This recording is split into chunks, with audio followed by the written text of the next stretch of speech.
Today we're going to talk about 7 key points to know that if your Japanese man is a keeper. There are many things to look at when it comes to spotting if a man is a keeper. There is a long list online. However, when it comes to Japanese men, we might need to refine that list just a bit because of the difference in culture. And point number 7 is something which I hold really dearly to. So watch right to the end to know what that point is. Point number 1, he allows you to be yourself. Why do I say that?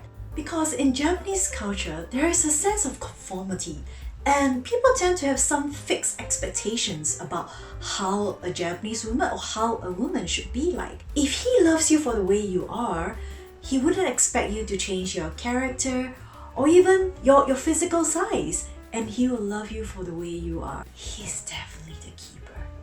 Point number 2. Having a good relationship with his friends and his family. You might think that this is logical, right? That's common sense. However, you have to realize that Japanese men don't really have time for you. They don't even have time for themselves. And by the way, click on the link either here or here to watch a video of how to get married to a Japanese man. So back to the topic. Japanese men don't really have time because of their long hours of work. And if they still manage to find time to connect with their friends and family, I am very sure that he'll manage to find time for you as well, especially if he loves you. Point number 3, his sense of responsibility. Japanese men typically have a strong sense of responsibility. Well, this is due to the Japanese culture.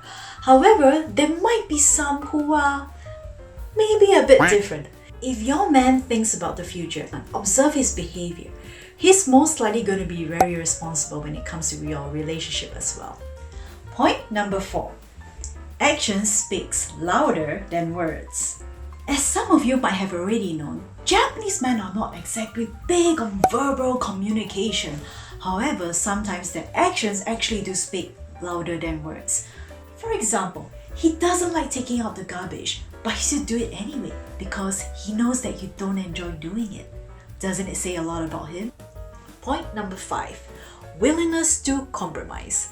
Being a normal relationship is already not easy, and being in an international relationship makes it slightly more complicated. As we all know, the Japanese society is a bit different from the rest of us. Japanese society have very strict set of rules, so sometimes it's a bit difficult to actually compromise on certain situations.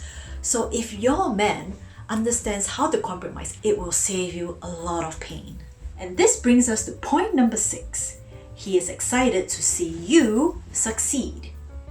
The Japanese society still has a very traditional views on the typical roles of a man and a woman. A Japanese man is the head of the family, while the wife is actually there to support him at the back. So for him to take a step back and support her instead, it shows that he trusts her.